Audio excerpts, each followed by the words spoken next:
요한복음 5장 24절부터 29절까지 찾으셨으면 같이 한 목소리로 합독하겠습니다. 시작. 내가 진실로 진실로 너희에게 이르노니 내 말을 듣고 또 나 보내신 이를 믿는 자는 영생을 얻었고 심판에 이르지 아니하나니 사망에서 생명으로 옮겼느니라. 진실로 진실로 너희에게 이르노니 죽은 자들이 하나님의 아들의 음성을 들을 때가 오나니 곧 이때라. 듣는 자는 살아나리라. 아버지께서 자기 속에 생명이 있음 같이 아들에게도 생명을 주어 그 속에 있게 하셨고 또 인자됨으로 말미암아 심판하는 권한을 주셨느니라.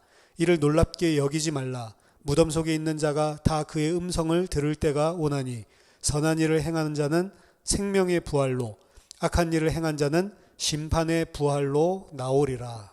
아멘. 오늘 웨스민스터 신앙고백서 32장 사람의 사후 상태와 죽은 자의 부활에 대하여 같이 살펴보도록 하겠습니다. 일단 서론에서 먼저 말씀드릴 거는 사람의 사후 상태, 흔히 중간기라고도 이야기를 하고 중간기뿐만 아니라 사후에 중간기를 거쳐서 마지막에 최종적인 구속이 완성되는 날에 그것까지 다 이야기를 하는 거죠. 죽은 자의 사후 상태나 그리고 중간기라고 이야기하고 있는 이 부분은 여러 가지 신학적인 논쟁이 있고 어떤 면에서는 성경에서 분명하게 말을 해주고 있지 않는 부분입니다. 그러니까 여러 가지 부분에서 또 우리들이 가지고 있는 기본적인 개념들을 결합해서 어떻게 보면 추측하고 추리한다라고 볼 수가 있겠죠. 그리고 실제로 죽어본 자가 없으니까 죽고 난 다음에 이 중간기라는 것이 과연 존재를 하는지 안 하는지 이런 것들이 어떻게 보면 우리가 이 세상에서 생각할 수 있는 한도 내에서 생각을 하고 그런 교리들도 거기에 따라서 정리가 되는 거죠. 그래서 사실은 논쟁이 있을 수 있고요. 그리고 다르게 생각할 수 있습니다. 그리고 이 부분이 중간기가 어떤 상태로 존재하냐라고 하는 부분에 따라서 이단이냐 아니냐 그렇지는 않습니다. 그 부분은 사실은 논쟁이 우리들 안에서도 충분히 있을 수 있는 것이고 생각하기에 따라서 다른 부분들이 있을 수 있기 때문에 다만 이제 중간기를 넘어서서 최종적인 심판에 대한 부분들은 이제 좀 생각을 해볼 필요가 있는데 일반적으로 기독교에서는 처음부터 1세기부터 전통적으로 어떻게 믿어왔냐면 천국과 지옥이 존재를 하고 최종적인 심판을 통해서 천국으로 갈 하나님의 백성 그리고 심판받아서 지옥으로 갈 그런 멸망의 백성들 이런 부분들이 나뉘어서 천국에서는 그리스도와 함께 하나님의 아들로서 영원한 생명을 누리고 그리고 영원히 함께 그리스도와 함께 왕노릇하고 이런 영원한 생명이 주어진다라고 하는 반면 지옥에 가는 자들, 심판받을 자들, 이 땅에 살았을 동안에 예수 그리스도를 부인한 자들이죠. 그 자들은 영원히 지옥에서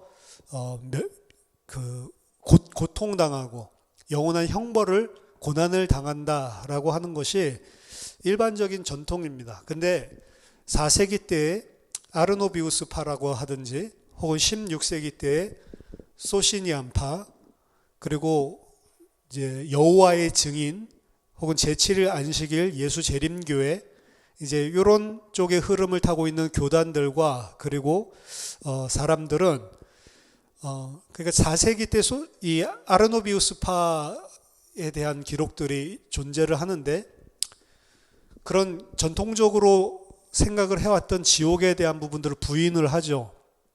그래서 하나님의 심판을 하시는데 심판을 통해서 영원히 고난받게 놔두는 것이 아니고 심판당하는 자들은 소멸된다는 것입니다. 그래서 영원히 소멸된다는 거죠.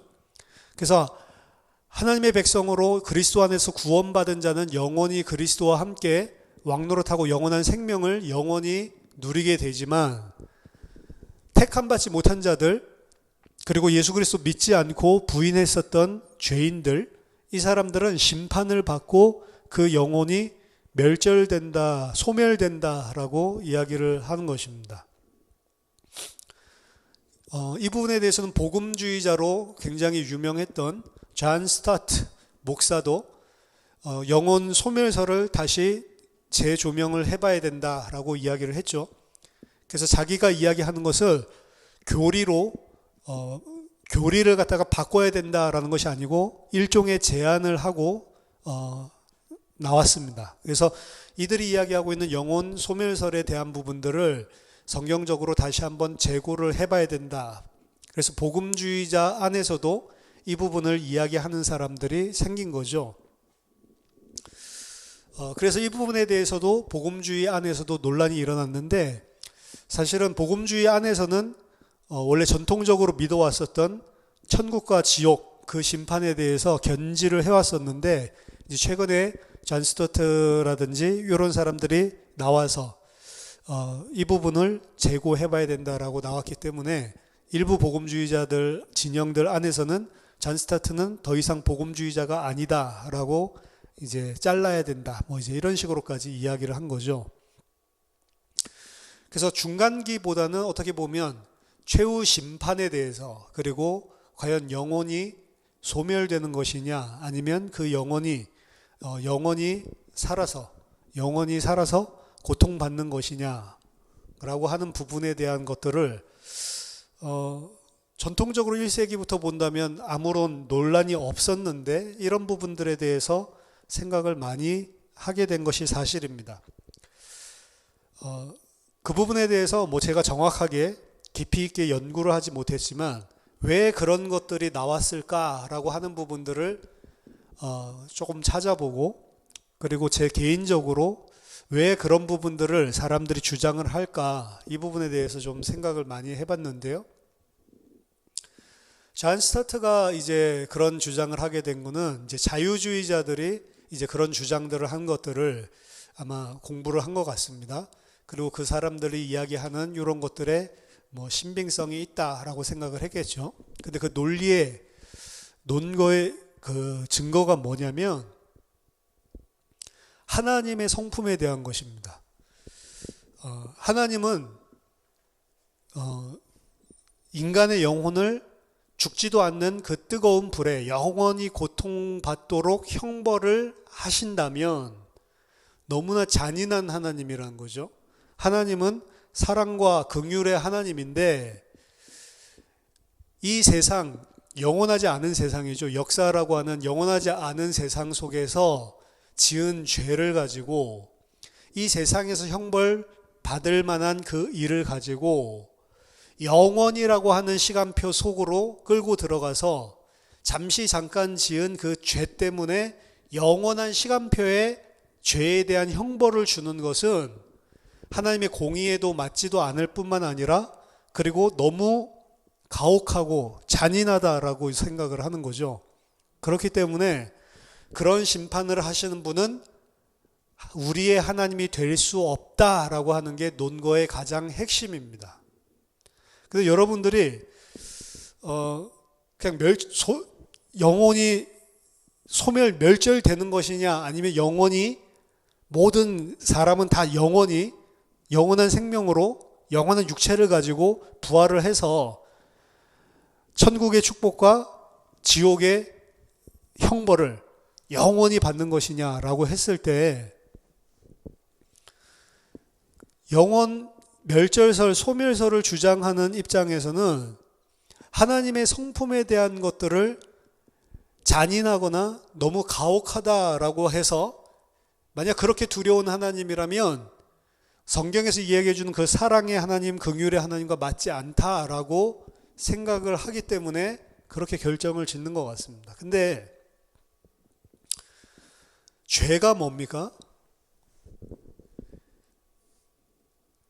이런 의견들이 1세기부터 전통적으로 믿어왔던 교회의 믿음이랑 다른 이런 이야기들을 아까 전에 4세기에, 16세기에, 그리고 최근에는 여호와의 증인, 그리고 제7일 안식일 교회, 이런 데들이 주장을 하고 나섰는데 왜 그런 생각을 하게 됐습니까? 이 사람들이 생각하는 죄는 뭐죠?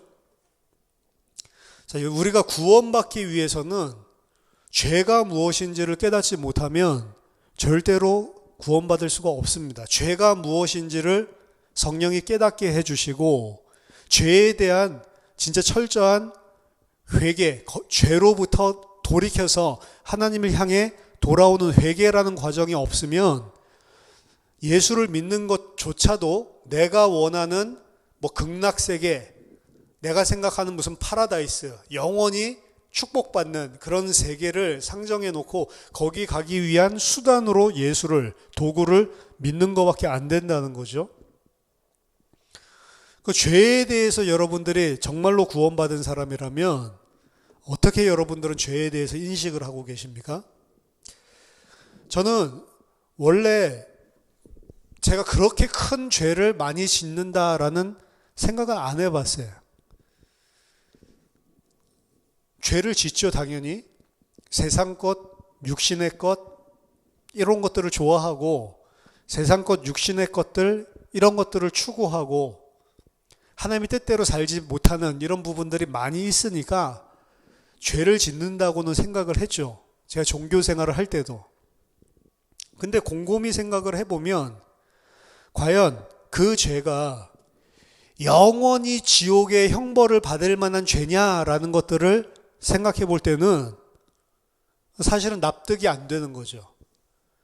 내가 이런 죄들 때문에 10년이고 100년이고 300년이고 1000년이고 심판을 받는다라고 하면 납득이 되는데 그 죄를 영원히 받아야 된다라는 것들을 생각해 보면 과연 이게 영원히 영원한 고통을 받아야 되는 그런 죄인가라는 것들을 생각을 해봤을 때, 이전에 복음을 모르고 진리를 몰랐을 때 저는 솔직하게 말씀드리면은 인정할 수가 없더라고요. 이게 뭘 지옥까지 그렇게 가서 그런 형벌을 영원히 받아야 될 죄인가? 내가 뭘 그렇게 잘못했나? 근데 여러분들 진짜로 그리스도 안에서 왜 하나님의 아들이 이 땅에 오셔서 영원한 육체를 입으면서까지 십자가에 달려서 죽으면서 대속해야지만 우리 죄가 용서된다라고 이야기를 하고, 그렇게 하지 않으면 절대로 우리의 죄 씻음을, 우리의 죄를 대속할 수가 없다라는 것들을 정말로 알고 믿는 자들은 우리의 죄는 마땅히 그런 형벌을 받아도 당연하다라는 결론에 오게 돼 있습니다. 내가 진짜로 죄인이구나라는 사실을 아는 사람.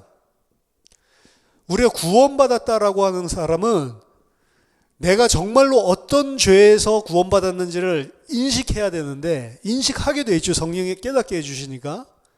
근데 그 죄를 진짜로 깨달으면 영원히 그런 형벌을 받아도 당연한 존재다라는 사실이 여러분들 인정이 되셔야 돼요.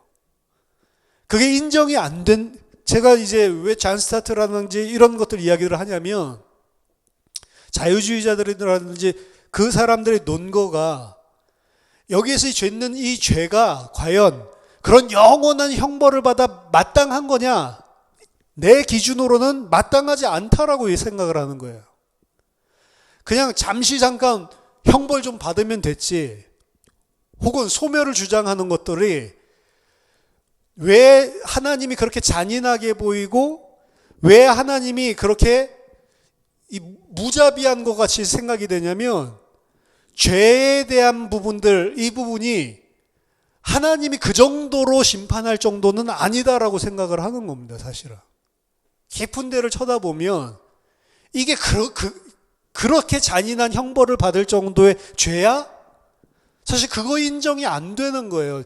그 문제는 뭐냐면 영원히 소멸하냐 아니면 영원히 있어가지고 이 멸절하지 않고 고통당하냐, 그거 이전에 제가 봤을 때 가장 근본적인 핵심은 나나 그리고 세상의 사람들, 불신자들이나 짓고 있는 이 세상의 모든 인간들이 짓고 있는 그 죄가 과연 영원한 형벌을 받을 만한 죄냐? 내 생각에는 그렇지는 않다라고 생각을 하는 겁니다. 그러니까 그게 근본적인 문제예요. 죄에 대한 부분들을 못 깨닫고 있는 거예요. 하나님의 영원한 진노를 받을 정도는 아니지 않냐, 이렇게 생각을 하는 겁니다. 그렇기 때문에 그런 주장을 하는 사람들은 결국에는 인간 내가 가지고 있는 도덕과 윤리의 수준에서 하나님의 심판하고 하나님의 심판, 지옥이라고 하는 이 심판, 1세기부터 전통적으로 믿어왔었던 그런 영원한 심판과 형벌에 대한 부분들이 용납할 수가 없는 것입니다. 왜냐하면 내가 생각할 때는 그렇게 하면 너무 하나님 잔인해. 그럼 두 번째, 죄에 대한 인식이 이렇다 보니까 두 번째 나오는 게, 그런 식으로 만약에 성경에서 이야기하는 식으로, 그리고 우리가 1세기부터 믿어왔던 식으로 만약에 하나님이 심판하는 하나님이라면, 그런 하나님은 절대로 내가 믿는 하나님이 될 수가 없어. 어디까지 나가죠? 그러면 결국엔 이 생각은 심판자가 내가 되기 시작한다. 내 생각에는 이렇게 하면 안 돼. 하나님은 이 정도로만 심판을 해야 돼. 그래서 4세기, 그리고 아까 전에 또 16세기, 그리고 최근에 여호와의 증인, 제7일 안식일 재림교회, 그리고 자유주의자들, 그리고 심지어 존 스타트까지, 그들이 생각하는 죄는 과연 어떤 것인가 우리가 생각해 볼 필요가 있습니다. 그들이 생각하는 죄는 어떤 거냐? 그들이 생각하는 죄의 경중은 과연 어느 정도로 인식을 하고 지금 이 이야기를 하고 있는가? 이 부분을 먼저 우리가 생각을 해야 되는 거고, 두 번째는 결국에는 그 자들은 자신들이 생각하고 있는 그 죄의 경중에 따라서 하나님의 심판의 자리에 서기 시작을 했다라고 보는 겁니다. 그래서 내가 생각하는 하나님, 내 수준에 생각하는 하나님으로 묶어서 그렇게 해야지만 하나님은 공의롭다라고 이야기를 하는데, 사실은 그게 죄의 가장 본질이거든요. 창세기 3장에서도 그렇고 창세기 4장에서도 그렇고 창세기 3장의 아담과 하와도 마찬가지입니다. 하나님이 말씀하신 말씀, 하나님이 말씀하신 데는 반드시 죽으리라 라고 했지만 내 생각에는 죽을 것 같지 않아. 가인과 아벨의 제사 마찬가지입니다. 가인이 생각할 때는 이 정도로 드렸으면 마땅히 하나님은 받아주셔야 돼. 그건 가인만 그렇게 생각하는 게 아니에요. 가인만 그렇게 생각하는 게 아니고 많은 창세기 4장을 해석하는 주석가들도 내 생각에는 본문에서는 가인의 예배를 하나님이 안 받으실 만한 그런 이유가 전혀 없는데 왜 하나님이 가인의 예배를 안 받지? 그 관점으로 하나님이 안 받으신 것에 대한 부분들을 내가 납득할 수 있을 만한 뭔가를 찾기를 위해서 주석가들이 노력을 한단 말이에요. 그게 발견되기 전까지는, 그리고 그거를 내가 납득당할 수 있는 뭔가를 찾아내기 전까지는 하나님이 가인의 예배를 안 받으신 것이 어떻게 보여요? 불의하게 보이는 거죠. unjust하게, 공의롭지 않게 보이는 거죠. 가인도 마찬가지입니다. 나름 열심히 잘 드렸기 때문에 거기에 대한 분노와 그리고 낙심한 얼굴들이 나타난 거거든요. 낯을 떨어뜨렸다라고 했는데 그건 낙심한 것이고, 그리고 분노가 일어났죠. 열심히 했는데 불공평하게 하나님께 대우를 받았다라고 생각을 할 때에 분노가 일어나고 낙심을 하게 되는 겁니다. 원래 하나님의 예배에 대해서 하나님이 받으시는지 안 받으시는지에 대해서 아예 관심이 없는 자라면 거기에 좌절할 필요도 없고 낭망할 필요도 없어요. 나름 최선을 다해서 하나님 앞에 드렸는데 안 받아준 것을 봤을 때 화가 나는 것입니다. 그 가인의 죄도 뭐냐면 내가 생각할 때 불공평하게 하나님께서 하시는 것 같으면 받아들이지를 못하는 거예요. 그래서 이분들이 주장을 하는데 가장 본질적인 깊은 데를 파고 들어가면 저는 뭐가 있다고 생각하냐면, 내가 생각할 때 그 죄는 영원한 형벌을 받을 만한 죄는 아니다라고 생각을 하고, 만약에 하나님이 그런 영원한 형벌을 내리시는 분이다라고 한다면 그 하나님은 참된 공의의 하나님이 아니다라고 생각을 하고 있는 것입니다. 결국엔 뭐죠? 영혼이 소멸하냐 안 소멸하냐, 저는 그 문제가 아니고 가인의 생각이랑 똑같은 생각을 하고 있는 거예요. 근데 그게 죄라니까요. 하나님이 하시면 내 납득이 안 돼도 그냥 무조건 인정하고 순종을 해야 되는 것입니다. 복종을 해야 되는 것입니다. 왜? 내 생각보다 더 하나님의 생각이 완전하고 하나님의 공의가 내 공의보다 더 완전하기 때문에. 그래서 욥기가 있는 거죠. 왜 욥이 어려움을 당하냐? 왜 하나님이 욥에게 그런 고통을, 고난을 허락하냐? 욥은 아무리 자기에게서 찾아봤을 때 없거든요. 내가 이런 불의함을, 내가 이런 재난을 당할 이유가 전혀 없다라고 욥은 자신을 하거든요. 친구들은 아니다, 하나님은 그런 하나님 아니기 때문에 그 친구들이나 욥이나 똑같아요. 생각하는 하나님이 전부 다 뭐죠? 우리가 생각할 때 율법적으로 이걸 잘 했으면 하나님은 축복해 줘야 되고, 우리가 죄를 지었으면 재난을 당해야 되는 거고, 친구들이 그렇게 이야기하죠. 하나님은 그런 하나님인데 너가 재난 당하는 거 보니까 너는 반드시 죄를 지었을 거야. 근데 욥 이야기하죠. 아니야, 난 죄 짓지 않았어. 둘 다 생각하는 하나님이 똑같죠. 근데 결국에 욥에게 나타나서 하나님 이야기하는 거는, 네가 의롭다고 해서 나를 보고 불의하다고 하냐라고 이야기를 하죠. 그 뭔 이야기입니까? 네가 의롭기 때문에 내가 축복해 줘야 된다. 네가 죄를 지었기 때문에 나는 벌을 줘야 된다. 거기에 매이는 하나님 아니라는 거죠. 진짜 욥이 배워야 되는 하나님은 누굽니까?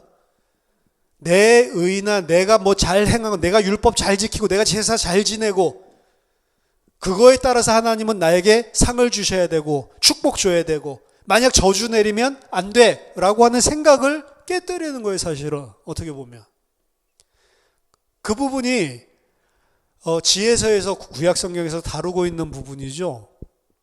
뭘 이야기하냐면, 철저한 너는 피조물이고 나는 창조주고, 너는 내가 하는 모든 일에 순종해야 되는 종이고 나는 절대 주권자고 왕이고, 그 사실을 인정하라고 하는 거죠.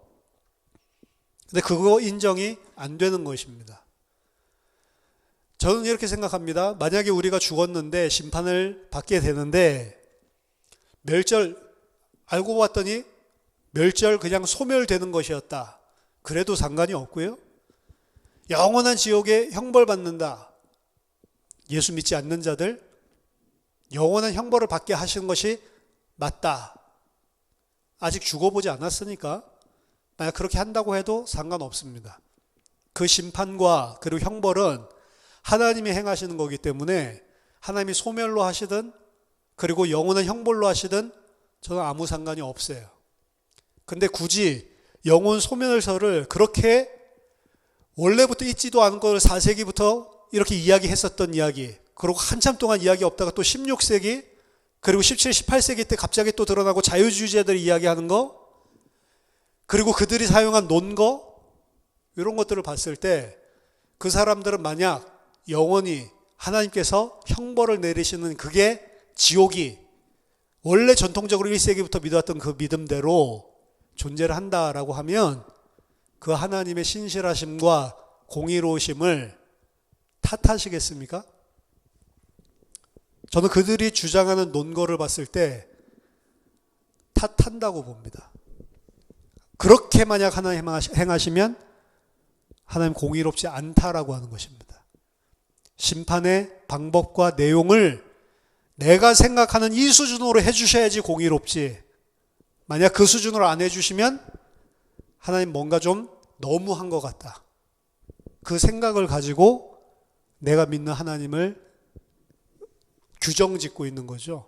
제가 봤을 때는 영혼 소멸설이 맞냐, 지옥의 영원한 형벌을 받는 게 맞냐, 그 이슈보다는 더 본질적으로 이 부분에 대한 게 어떻게 우리 안에 형성되어 있냐를 보는 게 더 중요하지 않나, 이런 생각을 합니다. 웨스민스터 신앙고백서에서는 당연히 전통적으로 믿어왔던 대로 영원한 심판이 있다라고 주장을 하고 있습니다. 오늘 우리가 읽은 본문에서도 무덤 속에 있는 자가 다 그의 음성을 들을 때가 온다라고 이야기를 했고, 선한 일을 행한 자는 생명의 부활로, 악한 일을 행한 자는 심판의 부활로 나오리라. 그 부활은 구원받은 자만 부활하는 게 아니고 모든 구원받은 자, 구원받지 않은 자 모든 사람이 다 부활한다라고 이야기를 했죠. 부활할 때 우리가 가지는 몸은 영원히 썩지 않는 몸이다라고 이야기를 했고, 그리고 어떠한 육체적인 해를 당하지 않는, 질병도 없고 고통도 없고 썩지 않는 영원한 부활체, 예수님과 똑같은 몸으로, 그걸 부활이라고 합니다. 부활이라고 하는 거는 그냥 죽었다가 잠깐 다시 살아났다가 죽는 그런 갱생이 아니죠. 이 세상에는 잠깐 죽었다가 죽은 상태로, 가사 상태겠죠. 죽었다가 살아난 사람들이 여러 증언들을 하는 것들이 있는데, 그건 부활은 아니죠. 죽었다가 살아난 사람들, 그걸 죽었다가 잠깐 살아났다라고 이야기하지, 그 사람들 또 죽잖아요. 부활이라고 하는 거는 다시 죽을 수 있는 몸이 아니고 다시 해를 받지 않는 영원한, 그리고 완전한 육체를 가지고 부활한다라고 합니다. 이 땅의 것으로 부활하는 것이 아니고, 이 땅의 것은 다 소멸되고 없어지는 것이지만 없어지지 아니하는 영원한 육체, 온전한 육체, 부활체를 가지고 부활을 한단 말이죠. 그래서 전통적으로 모든 자들이 그 부활체를 입고 부활을 하고, 하나님의 백성은 그리스도와 함께 새하늘과 새 땅에서 하나님의 아들로 영원히 왕노릇하는 천국에 대한 그런 생명의 부활로, 그리고 악인들은, 악이라고 하는 기준이 성경에서 이야기하는 악입니다. 우리가 생각하는 그 악 아니고, 악인들은 영원한 심판, 영원한 형벌을 받을 수 있는 부활로 나오게 된다라고 이야기를 하고 있습니다. 자, 그러면 신앙고백서 1항에 가보면, 사람의 몸은 사후에 흙으로 돌아가서 부패를 겪게 되지만 그 영혼은 불멸의 실제를 가지고 있기 때문에 죽거나 잠자지 않고 그 영혼을 주신 하나님께로 즉시 돌아간다. 그때 의인의 영혼은 거룩함으로 완전하게 되어 천국에 영접된다. 거기서 그들은 빛과 영광 가운데서 하나님의 얼굴을 보고 몸의 완전한 구속을 기다린다. 이게 중간 상태입니다. 그리고 악인의 영혼은 지옥에 던져진다.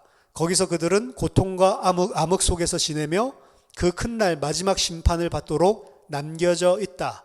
몸에서 분리된 영혼이 가게 되는 이 두 장소 이외에는 다른 어떤 곳도 성경은 인정하지 않는다. 여기 보면 이제 중간기가 있죠. 근데 그 중간기를 천국과 지옥이라고 이야기를 합니다.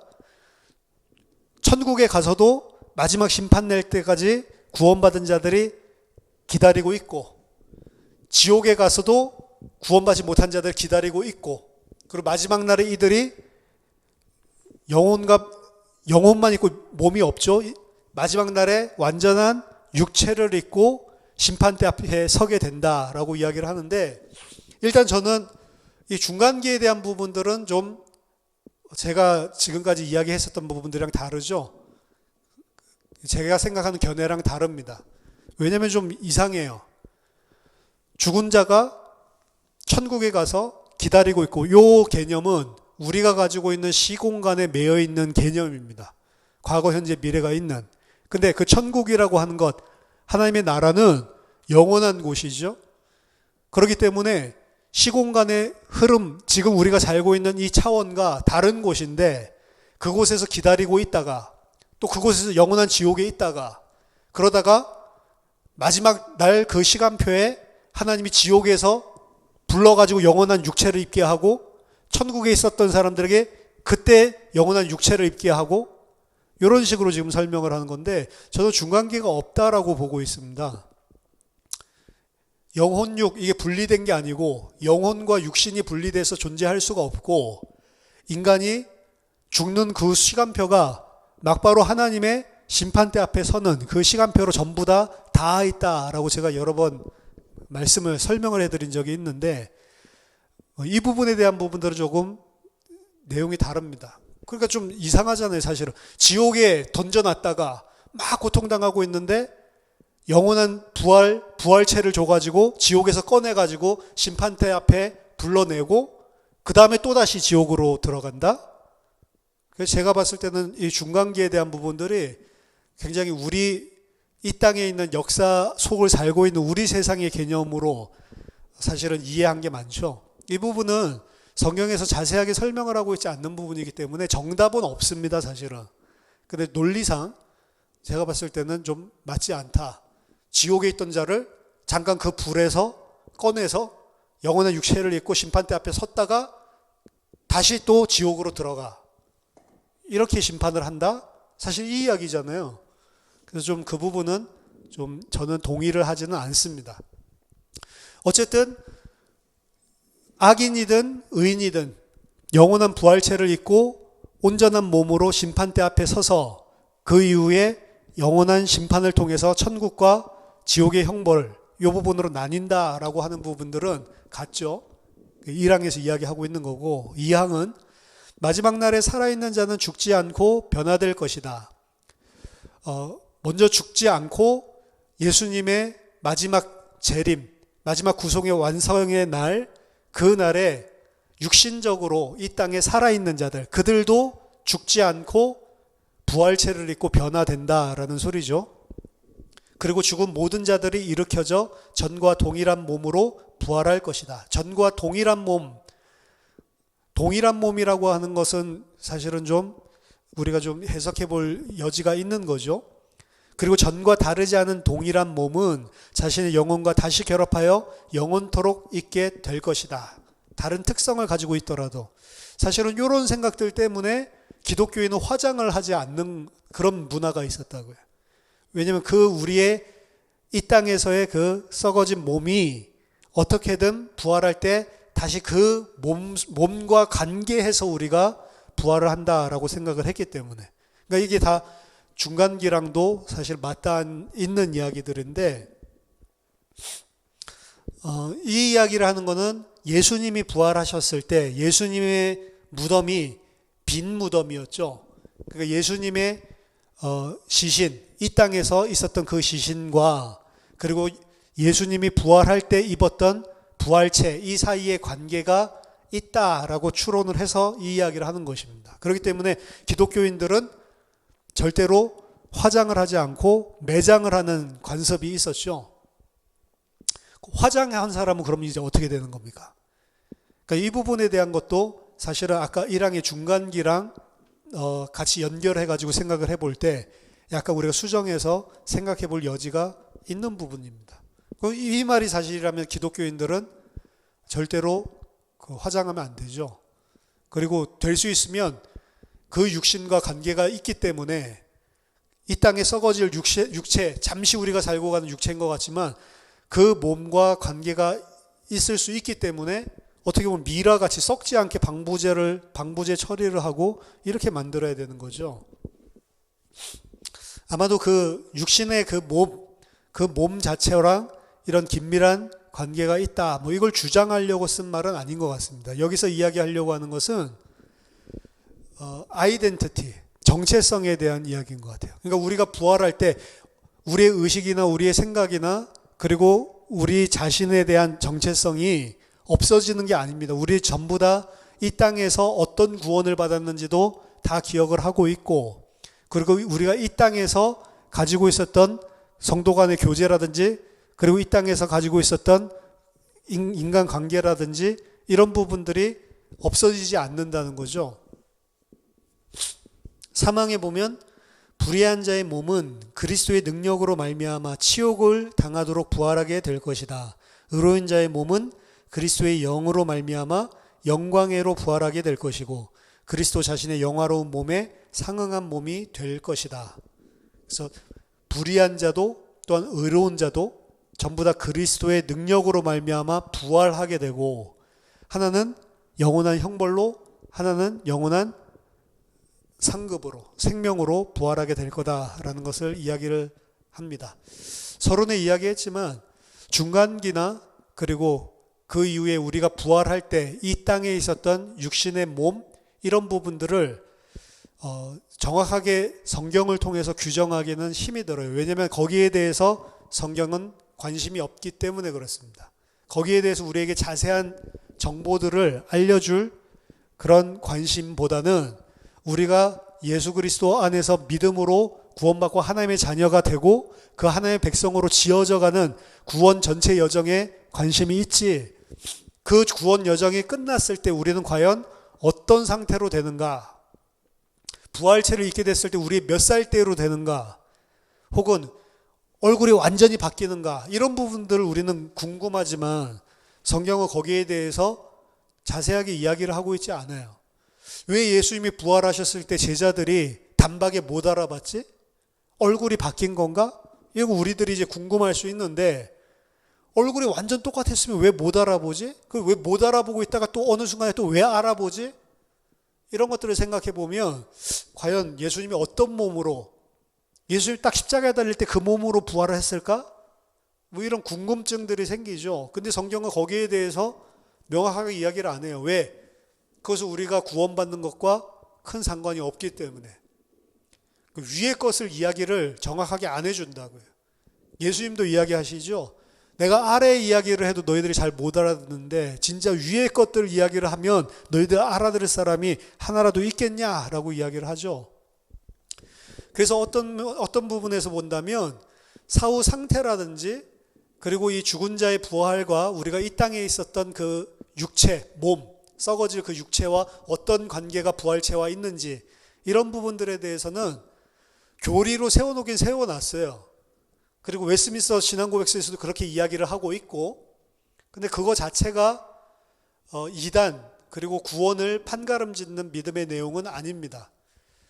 하지만 영원한 심판이 있냐 아니면 소멸이냐라고 하는 거는 제가 봤을 때는 계속 파고 들어가면 본질적으로 하나님에 대한 성품, 하나님에 대한 공의에 대한 내 이해, 이 부분과 죄에 대한 이해, 가장 믿음의 본질적인 부분들에서 좀 문제가 충분히 있다라고 저는 생각을 합니다.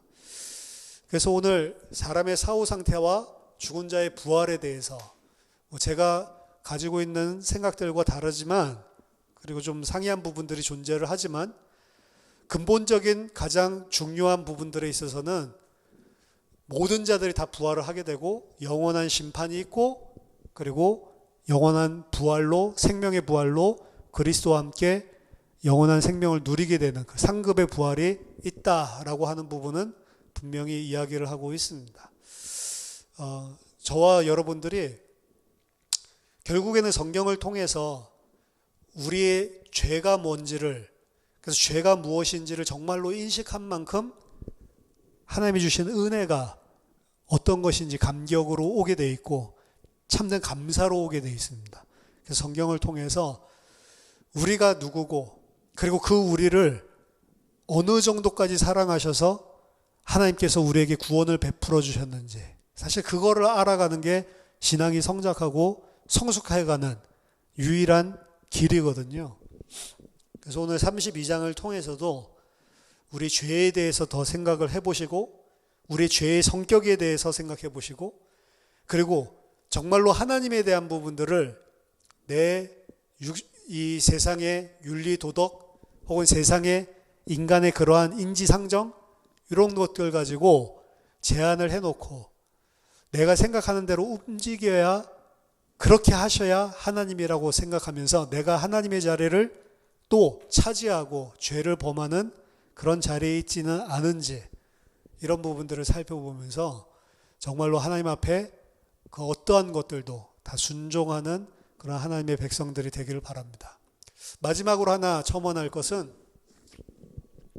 그 우리가 어떤 몸으로 부활했든지 간에 내 정체성은 동일하고, 그리고 이 땅에서 내가 어떻게 구원을 받았으며 이 땅에 쓰는 가족이라든지 그리고 성도 공동체라든지 이런 것들까지 전부 다 인식을 하고 있는 상태라고 한다면, 나의 가장 가까운 가족이 영원한 형벌을 받고 지옥에 가게 된다라고 하면 과연 천국에서 우리들이 감사하고 감격하고 마냥 기뻐할 수가 있을까? 너무 슬프지 않을까? 그러기 때문에 영혼은 멸절되는 것이지, 영원한 형벌, 지옥 이런 것들이 있으면 우리는 참된 기쁨을 누릴 수 없다. 이것 또한 이 사람들이 주장하는 영혼 소멸설에 대한 그런 중요한 논거 중에 하나인데, 그렇지 않습니다. 우리가 구원이 완성됐다라고 하는 것은 하나님을 면대면으로 보고 하나님이 행하신 그 일들이 무엇인지를 진짜 알게 된다고요. 그래서 우리는 절대적으로 하나님께서 하신 일이 다 옳다라고 스스로, 그리고 자발적으로, 그리고 영원히 하나님께 복종하고 하나님께서 하신 것들이 다 맞다고 영광 돌리고 감사하고 무릎 꿇을 수밖에 없는 그 상태가 구원의 완성의 상태거든요. 그렇기 때문에 그러한 하나님께서 형벌을 내리신 것들에 대한 부분들도 우리들의 지금 이 부족한, 우리들이 가지고 있는 세상적인 육신적인 지식을 가지고 판단하는 것이 아니고 온전한 지식을 가지고 하나님 앞에 서게 된다고요. 그렇기 때문에 알게 됩니다. 오히려 하나님께서 행하시는 모든 것들이 다 공의롭고 우리들과 죄인인데 왜 하나님께서 나에게 이런 구원을 베풀어 주셨는지를 오히려 더 감사하고 감격하는 상태에 있을 것입니다. 그래서 저와 여러분들이 여러 가지 우리가 인생살이 똑같습니다. 이 부분도 하나님께 결국에는 하나님께서 행하시는 일에 우리가 순종하기를 배우는, 그래서 하나님의 아들로 지어져가는 그런 과정들을 살고 있는 것입니다. 저와 여러분들이 말씀을 통해서 우리가 가지고 있는 죄가 무엇인지 계속해서 드러나고 정말로 하나님 앞에 무릎 꿇고 하나님이 하시는 일들을 온전히 순종하고 하나님께서 행하시는 것이면 그 모든 것을 다 받아들일 수 있는 그런 참 하나님의 백성들, 장성한 하나님의 아들들이 다 되기를 예수 이름으로 축원합니다. 기도하겠습니다. 하나님 아버지, 영원히 죽을 수밖에 없는 죄인이고 이 땅에서 행하고 생각하는 이 모든 것들이 다 하나님을 대적한 원수로 살아왔고 또 이 큰 구원을 받은 그 이후로도 계속해서 하나님을 배반하고 하나님을 대적하고 죄를 짓고 있는 그런 죄인인데 하나님 저희를 택하시고 그 아들을 내어주셔서 대속하시고 우리를 구원해 주심을 감사드립니다. 하나님, 그 구원이 무엇인지를 정말로 알 수 있도록, 그래서 장성한 아들이 될 수 있도록 우리에게 은혜를 허락하여 주시고 우리에게 참 믿음을 허락해 주시옵소서. 예수 그리스도 이름으로 기도하옵나이다. 아멘.